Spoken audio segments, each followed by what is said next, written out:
초반의 여자입니다. 우리는 살아가면서 자꾸 큰 실수를 하면서 살아가는데요. 실수를 했다고 해서 좌절하고 자존감을 잃은 채 한탄만 하는 것보다는 그 안에서 긍정적인 면을 바라보고 교훈을 삼으려는 자세를 갖는 것이 중요한 것 같아요. 저도 이른 나이에 저의 삶을 완전히 바꿔버린 실수를 한 적이 있는데요. 그때 저를 보고 누군가는 혀를 차며 젊은데 고생한다는 사람이 있었고, 누군가는 다 지나간다면서 이겨낼 수 있다고 용기를 준 사람도 있었답니다. 저도 사연을 즐겨 들으면서 지금 힘든 시절을 겪고 계신 분에게 용기를 건네고 싶어 이렇게 제 이야기를 들려드려 볼까 해요. 저는 전문대를 졸업하고 작은 회사에 취직해서 사회생활을 시작했답니다.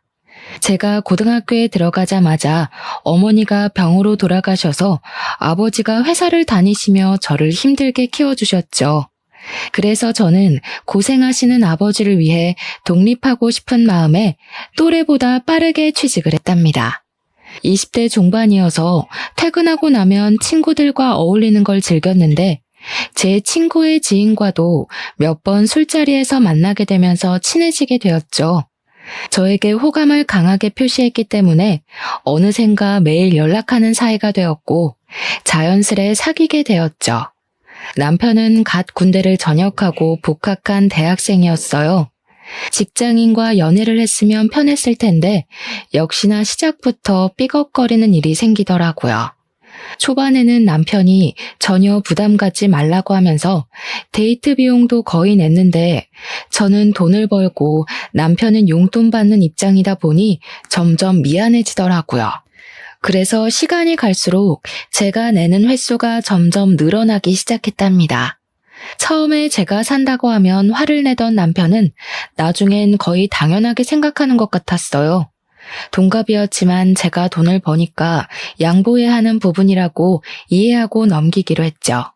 저는 아직 나이가 어렸기에 결혼은 전혀 생각하지 않았고 사실 남편과 성격이 잘 맞는 것 같지 않아서 이별을 준비하고 있었어요. 그런데 몸이 너무 무겁고 나른하고 어느 날은 샤워기를 들 힘도 없을 정도로 컨디션이 안 좋아졌어요. 어머니가 병을 늦게 발견하시고 돌아가신 게 저에겐 큰 트라우마가 되었기에 조금이라도 몸이 아프면 병원에 가는 게 습관이었거든요. 그래서 바로 내과에 가봤는데 산부인과에 한번 가보라고 하는 게 아니겠어요? 그럴 일이 없다고 부정했지만 2달 정도 생리를 하지 않았다는 걸 깨닫게 되었어요. 저는 남편과 함께 산부인과에 가게 되었고 임신 6주라는 걸 알게 되었죠. 아직 하고 싶은 것도 많은 어린 나이에 너무 갑작스럽게 찾아온 아기 때문에 저는 충격을 받았어요. 당장 아버지한테 말씀드리기도 너무 민망하고 죄송스러웠고요. 남편은 소중한 생명인데 우리가 지켜야 한다며 바로 결혼을 하자고 하더라고요. 그렇게 남편과 아버지와 저녁 식사 자리를 잡고 조심스럽게 말씀을 드렸어요. 아버지는 놀라신 듯 한참 동안 아무 말도 없으시더니 저의 행복이 우선이라고 제가 원하는 대로 하라고 해주셨어요. 어떤 상황이든 아버지는 제 뒤에 있을 거라고요. 남편은 아기를 포기하는 건 인간이 하는 짓이 아니라면서 아직 학교에 다니고 있지만 아기를 위해 좋은 곳에 취직도 하고 잘 사는 모습을 보여주겠다고 아버지에게 호언장담을 했답니다. 그때는 그런 모습이 믿음직스러워 보였죠. 아버지의 허락을 받은 뒤에 처음으로 시댁을 찾아갔는데요.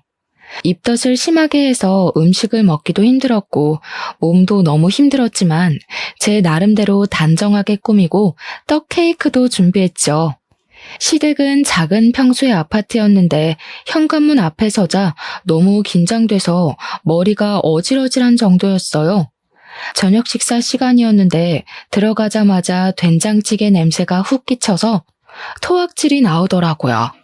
제가 입덧이 심하니 아무것도 먹고 싶지 않다고 남편에게 말을 해놨었는데 말이죠.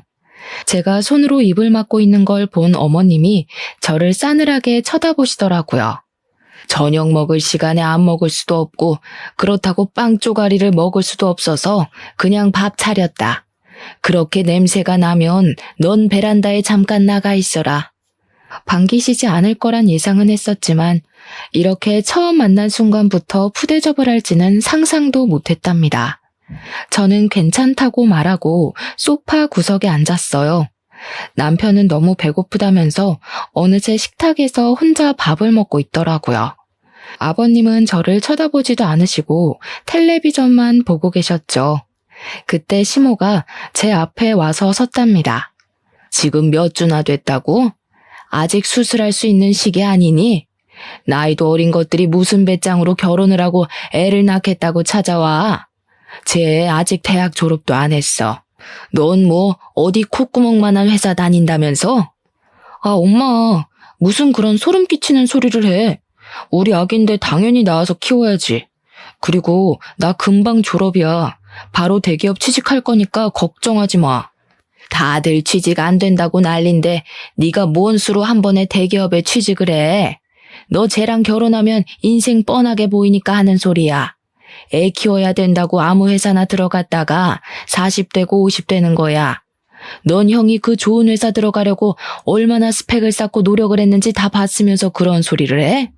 어머님은 저를 마음에 안 든다는 표정으로 바라보시며 혀를 끌끌 차시더라고요. 엄마가 일찍 돌아가셨다며? 그럴수록 더 조신하게 살아야지. 이게 다 부모 망신시키는 거야.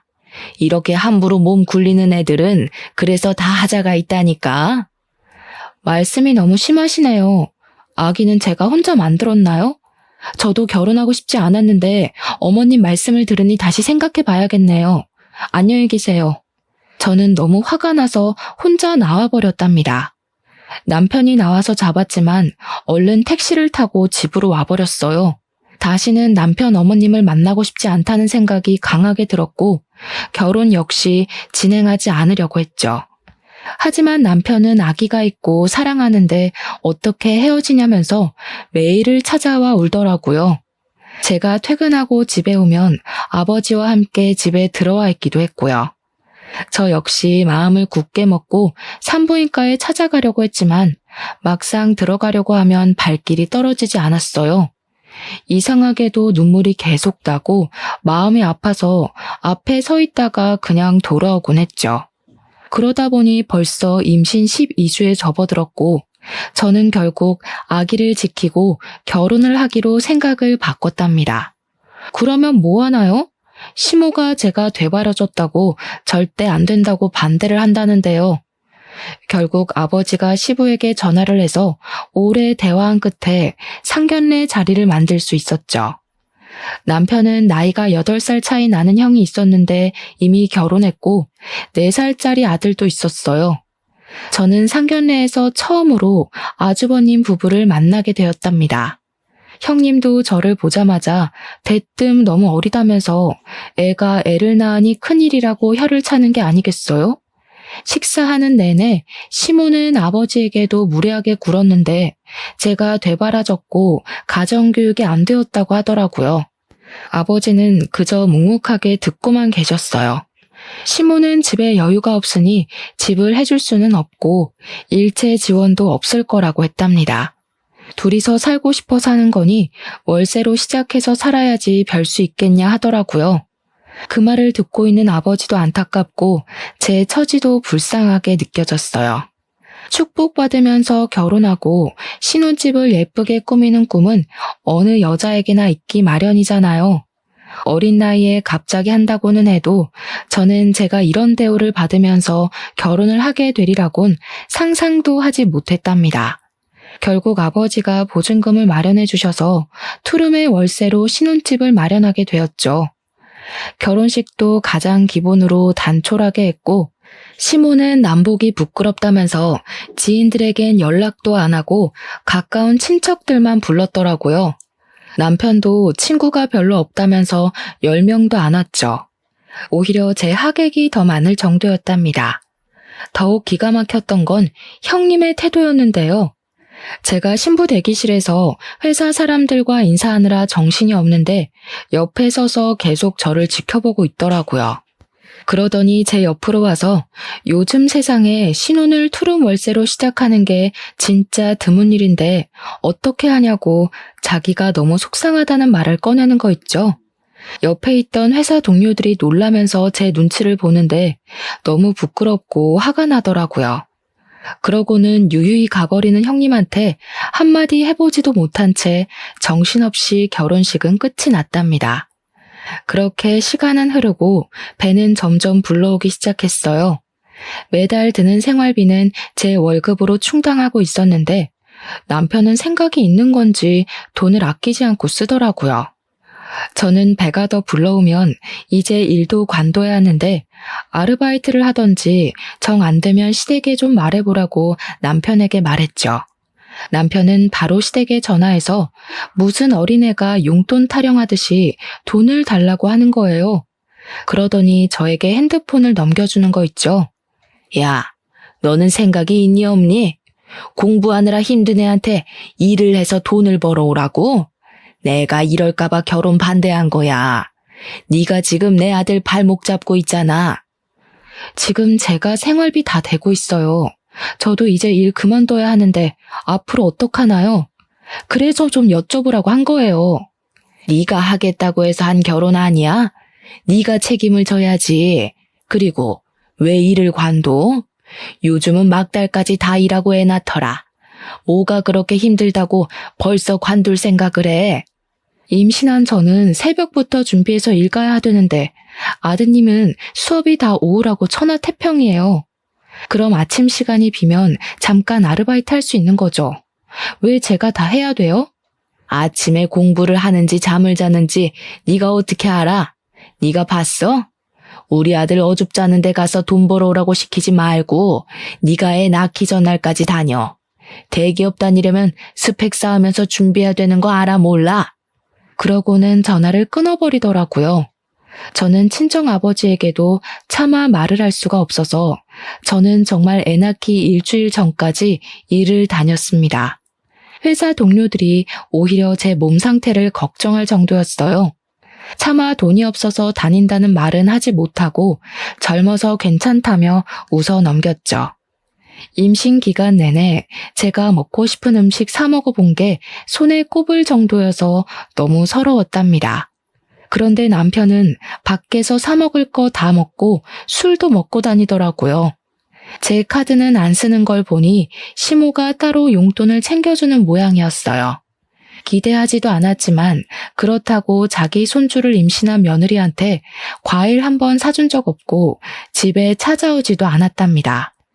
저는 그렇게 아기를 출산하면서 회사를 그만두게 되었어요. 워낙 작은 회사였기에 저에게 육아휴가까지 주면서 남아있으라고 하진 않더라고요. 암묵적으로 잘린 거나 다름없는 상황이었답니다. 저는 좁은 집에서 매일 아기를 돌보며 육아를 하게 되었는데요. 책을 읽으면서 준비를 했는데도 막상 진짜 아기를 키우자 너무 힘들고 어렵더라고요. 처음엔 목욕시키는 것도 너무 무섭고 속삭에 감싸는 법도 모르겠더라고요. 이럴 때 남들처럼 친정엄마가 함께 도와주고 알려주면 얼마나 좋았을까 하는 생각에 서러움이 밀려왔죠. 시부모는 아기를 낳은 당일에 병원에 와서 손주 얼굴만 쓱 보고는 저는 보지도 않고 가버렸다네요. 남편은 그렇게 소중한 생명이라고 말을 하더니 막상 아기가 태어나자 신경도 잘 안 쓰더라고요. 처음엔 제가 시키는 대로 젖병을 타고 기저귀도 갈아주고 하더니 시간이 지날수록 도서관에 가서 공부해야 한다면서 아침 일찍 나가서 밤늦게 나오는 날이 늘어나기 시작했어요. 저는 아기와 하루 종일 씨름하느라 머리도 못 감는데 남편은 나갈 때마다 얼마나 꾸미고 나가는지 보고 있으면 기가 막히더라고요. 너는 하루에 10분도 아기 봐주지도 않으면서 학교에 그렇게 꾸미고 갈 시간이 있어? 그럼 학교 가는데 너처럼 후줄근하게 입고 다니면 좋겠냐? 아기는 집에서 노는 엄마가 봐야지. 네가 낳자고 해서 낳은 아기야. 근데 왜 나만 다 책임져야 돼?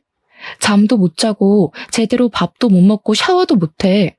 너는 내가 불쌍해 보이지도 않아? 그리고 생활비는 어쩔 거야?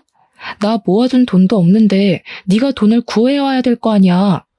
아씨 진짜 시끄러. 너 이렇게 구질구질한 애였냐? 머리는 떡져가지고 아휴.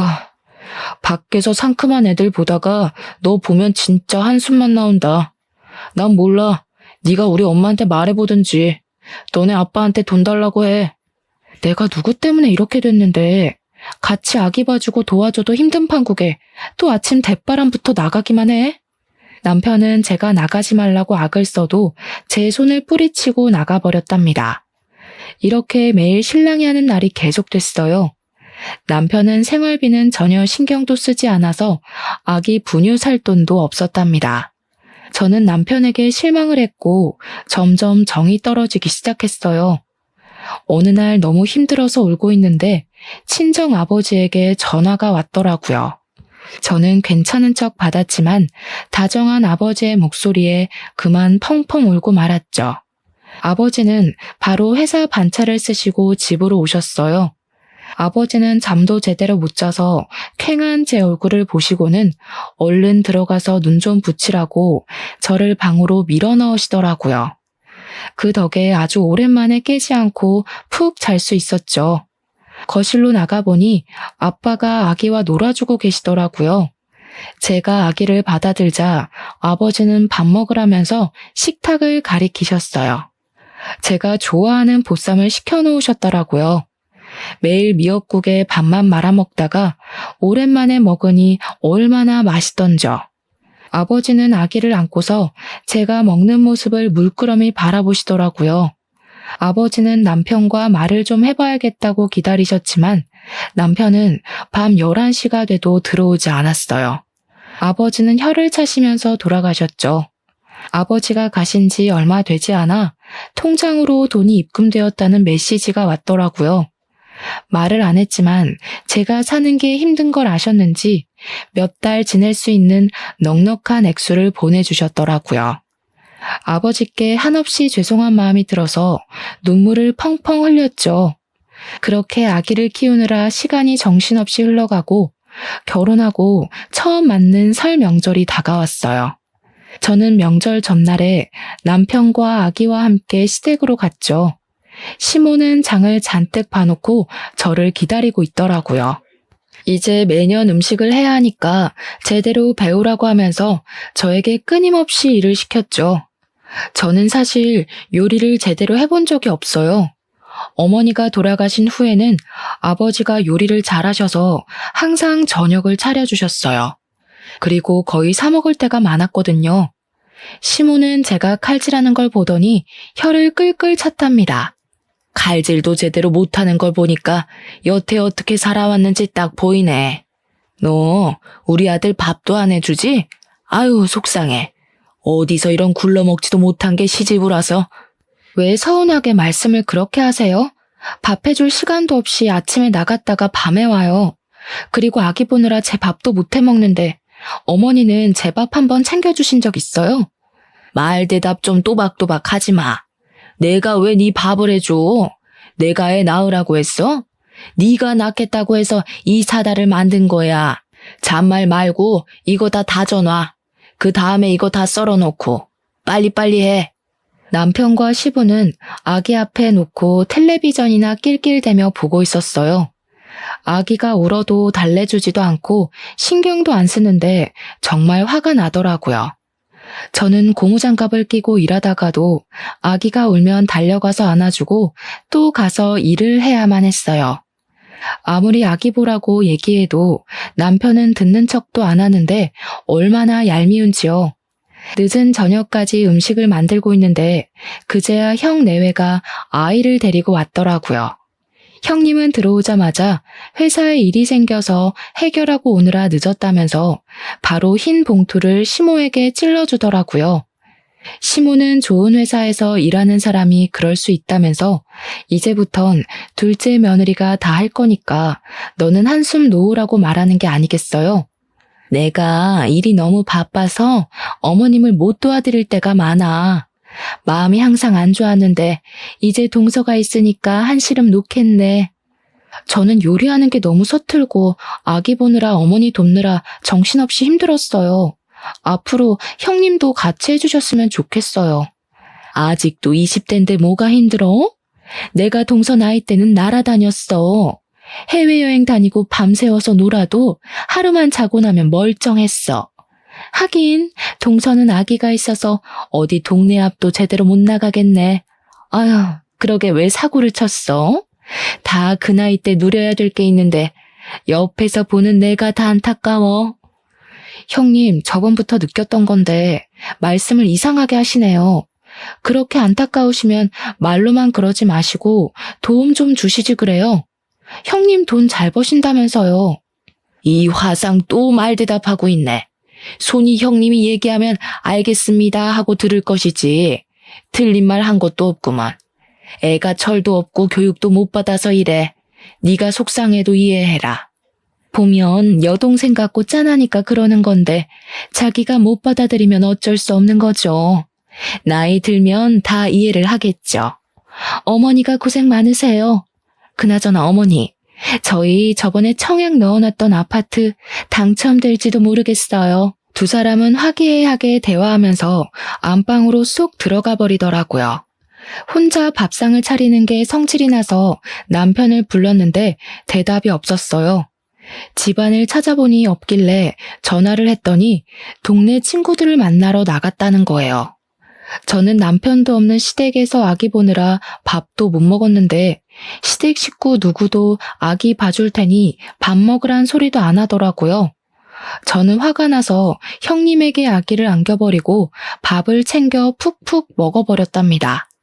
형님이 기가 막힌다는 표정으로 저를 계속 노려보고 있더라고요. 저는 낯선 집 거실에서 아기와 자야 했는데요. 남편은 술에 잔뜩 취해서 새벽에 들어오더라고요. 남편이 부스럭 소리를 내니까 잠들었던 아기가 깨어나서 울기 시작했어요. 저는 너무 화가 나서 남편에게 한 소리 했죠. 지금이 몇 시야? 난 시댁 눈치 보면서 아기 보고 있는데 또 술을 먹고 들어와? 오랜만에 친구들 만났는데 그럼 어떡해. 쪽팔리게 아기 있다고 나 먼저 들어가냐? 그때 소리를 들은 시모가 불이 나게 거실로 나오더라고요. 너는 시댁에 와서도 남편을 잡고 있어? 남자가 오랜만에 친구 좀 만나서 늦게 들어올 수도 있지. 왜 이렇게 남편을 다그쳐? 얘가 진짜 못된 짓만 골라서 하네? 어머니, 진짜 너무하시네요. 저를 싫어하시는 건 알지만 어떻게 손주한테도 신경을 이렇게 안 써주세요? 저 부려먹으려고 부르신 거지 진짜 같이 명절 보내자고 부르신 거예요? 전 이 집 하녀 아니에요. 저도 우리 집에선 귀한 딸로 자랐어요. 결혼하면 출가 외인인 거 몰라? 그렇게 귀하게 자랐는데 결혼도 하기 전에 애를 가지니? 내가 남사스러워서 어디다 며느리 봤다고 말도 못해. 니까짓 게 뭘 그렇게 대단하다고 내가 며느리 대접을 해줘야 돼? 며느리로 생각하지도 않는데 제가 여기 있을 필요가 없네요. 제가 빠져드릴게요. 저는 아기를 데리고 새벽에 시댁을 나와버렸어요. 어이없게도 남편은 따라 나오지도 않았죠. 저는 곧장 택시를 타고 친정집으로 갔답니다. 집 안으로 들어가니 아버지는 아직 자고 계셨어요. 고소한 젖냄새며 갖은 음식 냄새가 퍼져있는 시댁과는 다르게 너무 고요하고 쓸쓸한 집안 풍경에 목이 메어왔죠. 제가 시댁에서 안 해본 음식을 하고 있을 때 혼자 멀거니 집에 계셨을 아버지를 생각하니 먹먹해졌답니다. 기척을 듣고 나오신 아버지가 저를 보고 깜짝 놀라시더라고요. 남편은 어디 있냐는 말을 하셔서 대수롭지 않은 말투로 싸워서 집으로 와버렸다고 했죠. 저는 아기와 아버지와 함께 시장에 가서 명절 지낼 음식 재료들을 사서 떡국도 끓이고 반찬도 좀 했답니다. 아버지가 주방에 한 번도 안 들어오게 키웠는데 어느새 결혼해서 아기도 낳으니 떡국도 곧잘 끓인다고 칭찬을 해주시더라고요. 저는 그렇게 명절 내내 아버지와 보냈답니다. 친정에 와서 지내니 어찌나 마음이 편한지 신혼집으로 돌아가기가 끔찍하게 싫더라고요. 심지어 남편은 연락 한 통도 없고 친정으로 찾아오지도 않았죠. 그래서인지 더 가기가 싫어서 며칠 더 친정에 머물렀어요. 하지만 아버지가 어른으로 책임을 다해야지 싫다고 피하기만 하면 안 된다면서 집으로 돌아가라고 완강하게 말씀하시더라고요. 그러고는 저에게 남편과 상관없이 혼자의 힘으로 독립할 수 있어야 진정한 어른이 될 수 있다며 집에 있는 동안 자격증이나 전문직 시험을 준비해보라고 하셨죠. 학원이든 뭐든 아버지께서 다 지원해 주시겠다고 말이에요. 저도 아버지의 조언을 진지하게 받아들이고 차근차근 알아보겠다고 말했어요. 저는 어쩔 수 없이 다시 집으로 돌아가 혼자 아기를 돌보는 쳇바퀴 같은 일상을 이어나가야만 했답니다. 친했던 친구들은 회사 다니고 연애하고 예쁜 옷 입고 여행 다니느라 바쁜지 점점 연락이 줄어들어만 갔죠. 저는 친구들에게 시댁이며 남편 얘기로 하소연하는 것도 창피해서 혼자 속으로만 사귀면서 지냈고 남편하고도 대화를 거의 안 해서 하루 종일 한마디도 안 한 적도 있을 정도였어요. 그랬더니 외로움을 넘어서 우울증이 오는 것 같았답니다. 그래도 행복한 게 있다면 무럭무럭 자라는 아기를 지켜보는 일이었어요. 너무 가슴이 아파서 울고 있다가도 아기가 한번 방긋 웃어주면 저도 함께 웃게 되더라고요. 어느새 아기는 돌이 가까워지고 있었답니다. 어느 날 시모가 대뜸 전화해서는 중요한 일이 있으니 저녁에 시댁으로 오라는 게 아니겠어요? 아기랑 둘이 가기 힘들다고 하니까 말이 많다면서 안 오면 큰일 날 줄 알라고 엄포를 놓고 끊어버리더라고요. 남편에게 몇 번을 전화해도 받지도 않길래 갈까 말까 고민을 하다가 아기를 안고 집을 나섰죠. 날씨가 쌀쌀해서 택시를 타려고 했는데 퇴근 시간 직전이라 요금이 너무 많이 나올 것 같더라고요.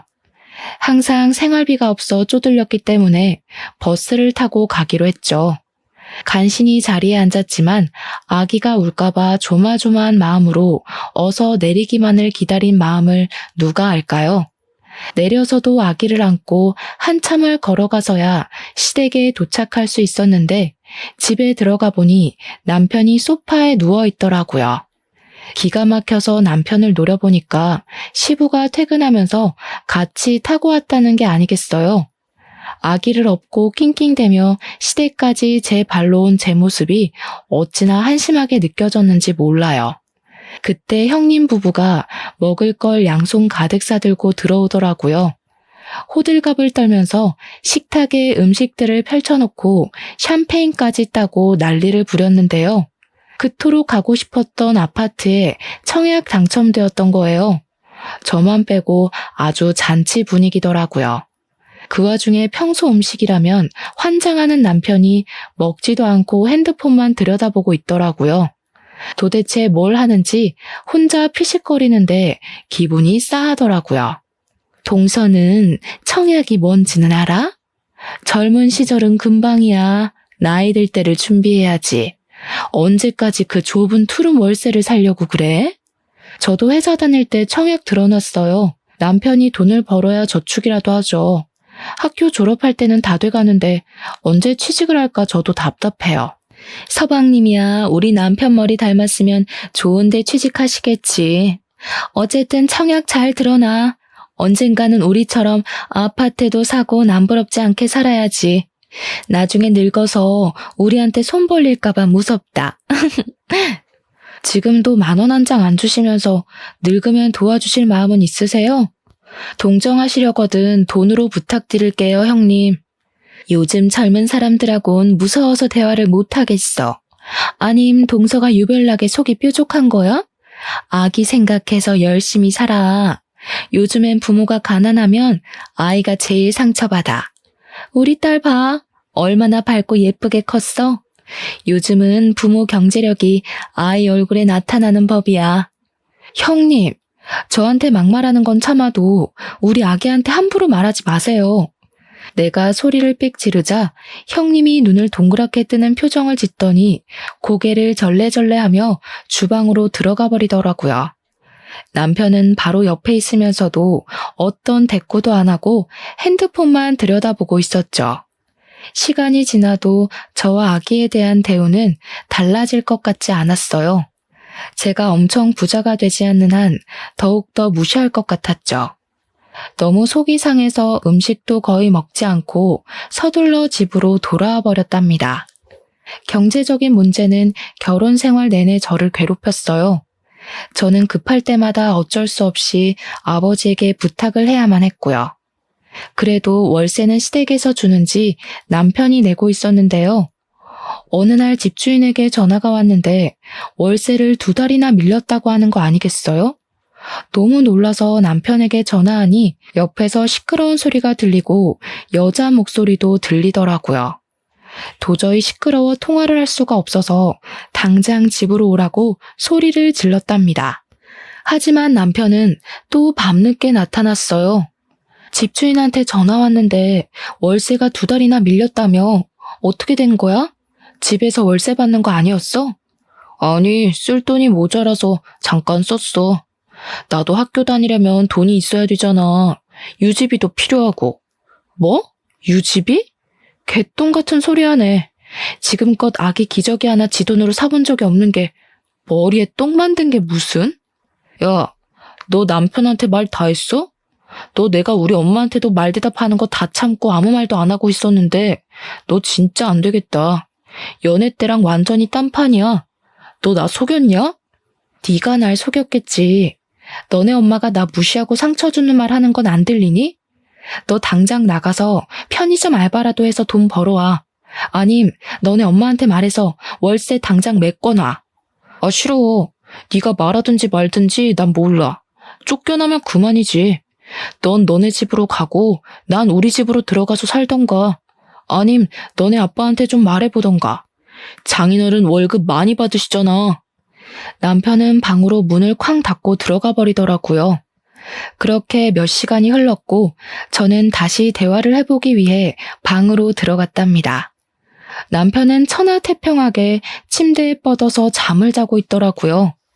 남편의 옆에 있는 핸드폰에서 메시지 알람이 울리길래 쎄한 기분이 들어 한번 확인을 해보기로 했어요. 아니나 다를까 어떤 여자와 깨볶는 메시지를 끊임없이 보내고 있더라고요. 여자의 프로필 사진을 보니 남편과 둘이 찍은 사진을 대문짝만하게 걸어두기까지 했더라고요. 저는 계속 핸드폰만 보는 남편을 보면서 어느 정도 심증이 있었기에 크게 충격받지도 않았답니다. 저는 재빠르게 저의 핸드폰으로 다 옮겨 담고 남편을 흔들어 깨웠죠. 너 이거 뭐야? 남편 노릇도 안 하면서 너 지금 바람까지 피워? 야, 남의 핸드폰은 왜 봐? 너 이거 범죄야? 이게 진짜 못된 짓만 골라서 하네. 나 진짜 지겨워서 이렇게 못 살겠다. 아, 진짜 지긋지긋해. 남편은 그렇게 도망치듯이 나가버렸고 며칠이 지나도 집에 들어오지 않았어요. 그러던 어느 날 누군가 배를 누르기에 봤더니 시모가 찾아온 게 아니겠어요. 시모는 집안에 들어서자마자 혀를 끌끌 차시더라고요. 내가 이럴 줄 알았어. 애 키우는 집이 이렇게 더러워도 되냐? 근본이 안 된 어미한테서 저게 뭘 배운 거야? 얼마나 남편이 쥐 잡듯이 잡았으면 무섭다고 애가 집에를 안 간다고 그러니? 너 안 되겠다. 당장 우리 아들한테서 떨어져. 어머니는 얼마나 근본이 되셨길래 그렇게 모질이 같은 아들을 두셨어요? 그 모질이가 바람까지 피우던데. 아세요? 이게 남의 귀한 아들한테 막말이야. 바람은 무슨. 학교 친구끼리 친하게 지내지도 못해? 너는 대학을 짧게 나와서 그런 걸 모르나 보지? 네 얼굴 보는 것도 지긋지긋하니까 잔소리 말고 당장 이혼해. 저도 댁 같은 시어머니 꿈에서 볼까 무서워서 잠도 못 자겠네요. 이혼해 줄 테니 당장 꺼져요. 이 되바라진 게 끝까지 말하는 것 좀 봐. 갑자기 시모가 제 머리채를 확 잡고 마구 휘두르기 시작했어요. 제가 키가 더 컸기 때문에 저도 질세라 시모 머리채를 잡고 같이 흔들기 시작했답니다. 시모가 애구구 소리를 내면서 넘어지더니 저한테 악을 쓰기 시작했죠. 이 집 우리 아빠가 보증금 내주고 지금 월세도 내가 내고 있는 집이니까 당장 꺼져요. 저는 시모를 현관문 쪽으로 힘껏 밀어서 문 밖으로 쫓아냈어요. 시모는 문 앞에서 한참 동안 소리를 고래고래 지르다가 이웃집에서 뭐라고 말이 나오자 돌아가더라고요. 그렇게 시간이 흘렀고 시댁 연락은 받지도 않고 발길도 끊었죠. 남편은 아예 시댁에서 살면서 학교를 다니더라고요. 저도 남편에게 더 이상 미련이 남아있지 않았기 때문에 연락도 하지 않았어요. 어느 날 저는 아기를 업고 남편의 대학교로 찾아갔죠. 남편 학과 건물 앞에서 점심시간까지 기다렸는데 건물 안에서 남편이 한 여자와 손을 잡고 나왔어요. 아주 풋풋한 캠퍼스 커플이 따로 없더라고요. 남편이 저를 발견하자 깜짝 놀라 여자를 잡은 손을 빼고 뒤로 물러서더라고요. 저는 여보라고 크게 소리치며 남편에게로 빠르게 걸어갔답니다. 저는 남편에게 아기를 팍 안기고 옆에 있던 상간녀에게 다가가서 다짜고짜 머리채를 휘어져 봤어요. 너 얘가 유부남의 애까지 있는 거 알아 몰라? 알면서도 만나는 거야? 나요, 아파요. 난 진짜 몰랐어요. 정말이에요.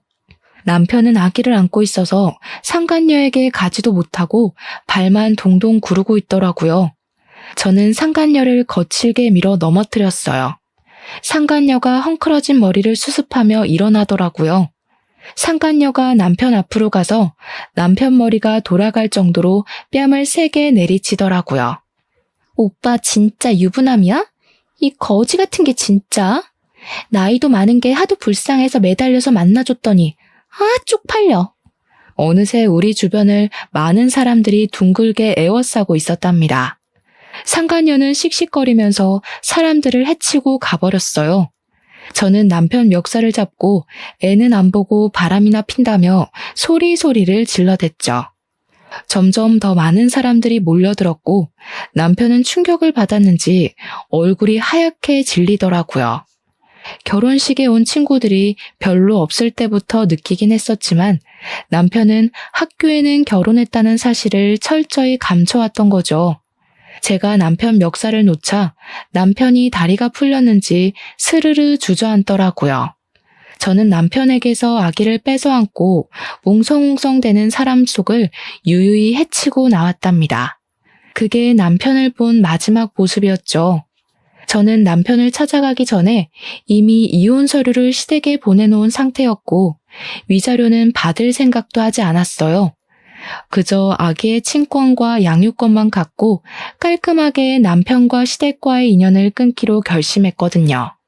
남편과 싸우면서 질질 끌기보다는 하루라도 더 빨리 새로운 인생을 시작하는 게 더 현명하다고 생각을 했으니까요. 저는 사실 예전에 아버지의 충고를 듣고 아기와 둘이서 살려면 무슨 일을 해야 할까 생각하다가 공무원 시험을 준비하기 시작했거든요. 아기가 잠든 밤부터 새벽까지 강의를 들으면서 공부하고 낮에 틈틈이 복습하면서 치열하게 공부를 했답니다. 시험에 합격해야 이혼을 할 수 있다는 목표를 세우니 어느 때보다 독하게 공부에 전념하게 되더라고요. 그렇게 저는 짧은 시간 안에 공무원 시험에 합격할 수 있었어요. 가장 낮은 급수였지만 합격 발표가 났을 때는 그동안에 힘들었던 시간을 보상받은 듯이 행복했답니다. 그렇게 공무원이 되어 근방의 주민센터로 발령받아 일한 지도 5년의 시간이 흘렀어요. 아이는 벌써 초등학교 입학을 앞두고 있었고 저는 친정집에서 아버지를 모시고 살면서 평안한 일상을 보내고 있었죠. 그러던 어느 날 제가 일하는 노인복지팀 창구에서 낯익은 목소리가 들려오더라고요. 저는 7급 주사보였기 때문에 직접 주민들을 응대하진 않고 안쪽에서 일을 하거든요. 슬쩍 가봤더니 세상에 시모 얼굴이 보이는 게 아니겠어요. 예전에 비해 너무 주름이 많고 옷차림도 초라해진 시모가 기초 수급을 받기 위해 상담을 하고 있었답니다. 하소연하는 걸 들어보니 2년 전에 첫째 아들이 교통사고가 나서 반식물인간이 되었다고 하더라고요. 며느리는 사고 난 지 몇 개월 만에 아파트 명의도 자기 이름으로 돌려놓고는 이혼 소송을 해서 의식도 없는 남편을 상대로 이혼을 하고 발길을 끊어버렸다네요. 그 충격으로 시부도 중풍을 맞아 집에 누워있어 시모가 다 병수발을 해야 하는 상태라더군요. 저는 직원에게 메시지를 보내서 다른 아들은 없냐고 물어보라고 했죠. 그 얘기를 들은 시모가 한숨을 푹 내쉬더라고요. 아유, 그놈 말은 하지도 말아요. 졸업 남겨두고 학교를 안 나가서 결국 졸업도 못하고 지금까지 백수로 지내고 있어요. 사실 결혼을 한 번 했었는데 그래도 걔랑 둘이 살았으면 지금 이렇게까지는 안 됐을 텐데. 손주도 있는 마당에 우리 집안 대를 이을 아이 얼굴도 못 보고 살아요. 그러게 며느리한테 좀 잘하지 그러셨어요. 제 목소리를 들은 시모가 깜짝 놀라 고개를 들더라고요. 그리곤 저를 보고는 믿기지 않는다는 듯이 주위를 두리번거렸답니다. 네가 왜 거기 들어가 있어? 네가 여기서 일할 애가 아닌데. 너 공무원도 아니잖아. 저 공무원 맞는데요? 여기서 일한 지 5년이나 됐는데 세상 참 좁네요. 그렇죠? 말씀 안 드렸었는데 저 공무원 시험 합격하고 바로 이혼한 거예요. 어쨌든 제가 복지 담당이라 사정 들어보니 딱하긴 한데 장성한 아드님이 집에 계시고 재산 여부도 먼저 조사를 먼저 해봐야 할 것 같네요. 네가 진짜 공무원이 됐단 말이야? 그럼 우리 손주는 지금 어디 있니? 내가 한 번만 만나보면 안 될까? 내가 너한테 못되게 군 거는 미안하게 생각한다. 그래서 내가 지금 벌을 받고 있나 보다. 다 지나간 얘기니까 그런 말할 필요는 없고요. 그쪽 손주가 아니고 제 아들이니까 관심 꺼주세요. 기초수급자 선정 결과는 우편으로 갈 테니까 기다리시면 됩니다. 제가 등을 돌리려고 하자 시모가 얼른 제 손을 잡는 게 아니겠어요? 저는 얼른 거칠게 손을 빼냈답니다. 내가 정말 미안하다. 한때는 그래도 부부였는데 우리 아들 한번 다시 만나보면 안 될까? 너를 만나면 정신 좀 차릴지 누가 아니? 말도 안 되는 억지 부리는 건 여전하시네요. 전 그쪽한테 항상 고마운 마음 가지고 살고 있어요. 저한테 그렇게 모질게 대해주셔서 제가 이혼을 할 수 있었네요. 저는 차갑게 돌아서서 사무실 안쪽으로 들어가 버렸답니다. 직원 말로는 한참을 대기 의자에 앉아서 홀쩍거리다가 돌아갔다고 하네요. 역설적이게도 시모는 그 잘난 아들 덕분에 기초수급자로 선정되지 못했고 주민센터에 다시 오지는 않더라고요. 저는 처음 일을 시작할 때보다 직급도 많이 올라서 더욱 바쁘게 일하고 있답니다. 같은 주민센터에서 일하고 있는 현재 남편과 설레는 연애도 시작하게 되었어요. 저는 아이도 있기에 다른 인연을 만나려는 생각은 전혀 하지 않고 있었는데요. 남편도 이혼의 아픔이 있어서 저를 잘 이해해 주어서 마음을 열게 되었네요.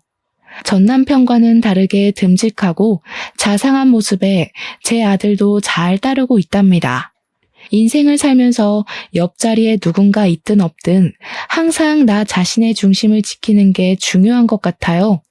예전에 저는 너무 어렵기도 했지만 누군가의 관심을 받는 게 좋아서 저의 행복보다는 그 사람의 행복을 따랐던 것 같더라고요. 한 번의 아픔을 겪었지만 다 이겨내고 나니 이제는 저도 저만의 중심을 잘 잡을 수 있는 어른이 되어가고 있는 것 같아요.